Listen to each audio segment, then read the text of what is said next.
ప్రపంచంలోనే అత్యంత సాహసోపేతమైన వలస పక్షులుగా పేరుగాంచిన అమూర్ ఫాల్కన్లు మరోసారి అద్భుతాన్ని చేశాయి.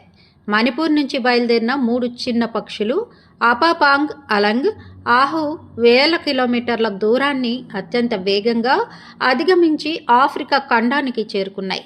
క్రిస్మస్ వెలుగులతో జింబాబ్వే రాజధాని హరారే నగరం మెరుస్తూ ఉంటే ఆ నగరం మీదుగా ఈ చిట్టి అతిథులు ప్రస్తుతం విహరిస్తున్నాయి.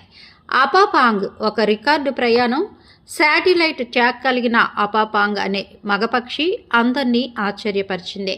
ఇది నవంబర్లో కేవలం 6 రోజుల్లోనే 6100 కిలోమీటర్ల దూరాన్ని ఏకధాటిగా ప్రయాణించింది.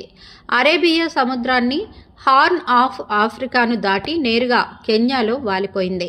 ఇంత చిన్న పక్షి అంటే దాదాపు 150 గ్రాములు బరువు కలిగిన పక్షి ఆగకుండా ఇంతటి సుదీర్ఘ ప్రయాణం చేయడం ఒక ప్రపంచ రికార్డు అని శాస్త్రవేత్తలు చెబుతున్నారు.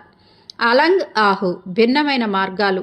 ఆడపక్షి అలంగ్ 5600 కిలోమీటర్ల ప్రయాణంలో భాగంగా తెలంగాణ, మహారాష్ట్రలో స్వల్ప విరామం తీసుకొని కెన్యా చేరింది. మరో పక్షి ఆహు బంగ్లాదేశ్ మీదుగా 5100 కిలోమీటర్లు ప్రయాణించి సోమాలియా చేరుకుంది. ప్రస్తుతం ఇవన్నీ బోట్స్ వానాలోని ఒకావాంగు డెల్టా వంటి ప్రాంతాల వైపు సాగుతున్నాయి.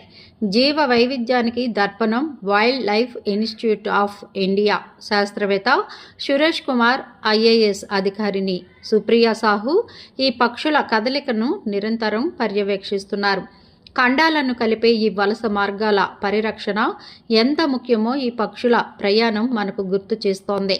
ఒకప్పుడు ఈ పక్షులను వేటాడి మణిపూర్, నాగాలాండ్ ప్రజలు ఇప్పుడు వాటిని సంరక్షిస్తూ రక్షకులుగా మారడం ఈ విజయగాథలో మరో విశేషమనే చెప్పాలి. మా వీడియోస్ మీకు నచ్చినట్లయితే లైక్ చేయండి, షేర్ చేయండి, ప్లీజ్ సబ్స్క్రైబ్ కూడా చేయండి.